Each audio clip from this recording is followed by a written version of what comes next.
subscribe to our channel by clicking the subscribe button. Click the bell button and enjoy the latest uploads from our channel.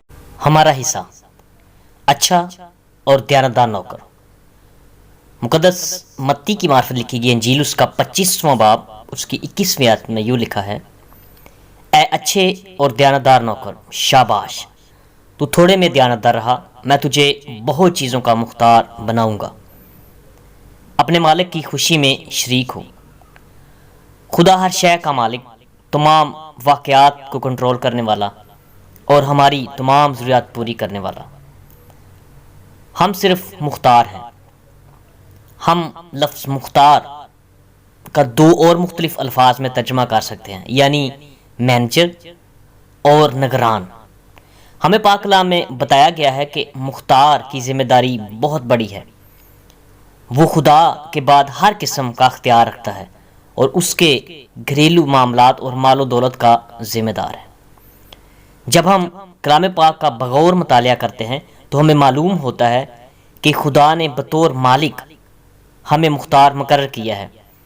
ज़बूर 8 और उसकी 6 आयत में यूँ लिखा है, तूने उसे अपनी दस्तकारी पर तसल्लुत बख्शा है, तूने सब कुछ उसके कदमों के नीचे कर दिया है।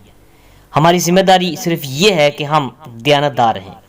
पहला करंथियों 4 बाब उसकी 2 आयत में लिखा है, यहाँ मुख्तार में ये बात देखी जाती है कि दयानतदार निकले। इसलिए हमें हमारी जिम्मेदारी का इल्म होना चाहिए, यानी हमें क्या करना है। जिस तरह कार का खरीदार बनाने वाले का हदायतनामा पढ़ता है कि उससे मालूम हो कि वो कार को दुरुस्त हालत में कैसे रख सकता है, उसी तरह मुख्तार यानी हमें खालिक की किताब बाइबल मुकद्दस को पढ़ना चाहिए ताकि हमें इल्म हो कि हम उसकी अमला की देखभाल कैसे करें। दयानतदारी के बहुत से अनासर हैं जिन्हें समझना बहुत ज़रूरी है। नंबर 1, 100% दयानतदार। हमने आमदनी के 10% हिस्से से मसीहियों को ये तासर दे दिया है कि वो आमदन का 90% अपनी मर्जी के मुताबिक खर्च कर सकते हैं, ना कि खुदावंद की मर्जी के मुताबिक। चूँकि हमें माली मामलात के बारे में बाइबल मुकद्दस की तालीम का इल्म नहीं होता, इसलिए पैसे धेले के मामले में हमारा रवैया गलत होता है और हम ऐसे फैसले करते हैं जो तकलीफ दे नताइज का सबब बनते हैं। होसिया किताब उसका 4 बाब उसकी 6 आयत में लिखा है, मेरे लोग अदमे मार्फत से हलाक हुए। दूसरा, हमारे पास जितना भी हो उसमें दयानतदारी। दयानतदार मुख्तार चाहे उसके पास ज़्यादा हो या कम, उसमें दयानतदार रहने का जिम्मेदार है। तोड़ों की तमसील इसे वाजिया करती है। मुकद्दस मत्ती की मार्फत लिखेंगे जी उसका 25वां बाब उसकी 14वीं और 15वीं आयत के मुताबिक। नंबर 3, छोटी छोटी बातों में दयानतदारी। मुकद्दस लूका की मार्फत लिखी गई इंजील उसका 16वां बाब उसकी 10वीं आयत में हम पढ़ते हैं, जो थोड़े में दयानतदार है वो बहुत में भी दयानतदार है, और जो थोड़े में बददयानत है वो बहुत में भी बददयानत है।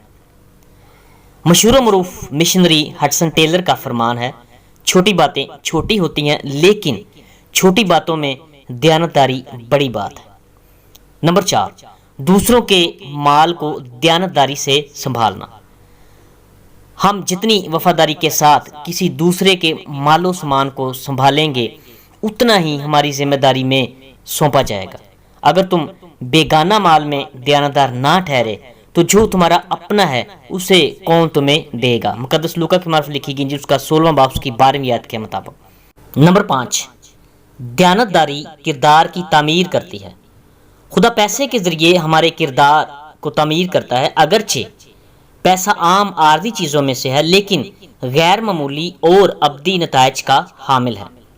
पर साफ ज़ाहिर है कि अगर हम अपने माल को दयानतदार मुख्तार के तौर पर इस्तेमाल करते हैं तो वो हमारे किरदार की तामीर करता है। नंबर 6, दयानतदारी हमें कनायत पसंद बनाती है। जब हमें खुदा का और अपना हिस्सा मालूम हो जाता है और हम अपना हिस्सा दयानतदारी से अदा करते हैं तो हम कनायत पसंद हो सकते हैं।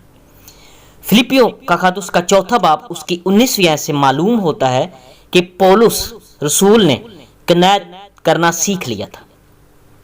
جب ہم خدا کے اقتصادی اصولوں پر عمل کرتے ہیں تو قرض کے پھندے سے آزاد ہو جاتے ہیں، زیادہ دنائی سے خرچ کرتے ہیں، مستقبل کے لیے بچانے لگتے ہیں اور مسیح کے کاموں کے لیے زیادہ سے زیادہ دیتے ہیں۔ ہمیں ہمیشہ یاد رکھنا چاہیے کہ بائبل مقدس آج کل کے مالی مسائل کا حقیقی حل پیش کرتی ہے۔ خداوند ہم سب کو برکت دے، آمین۔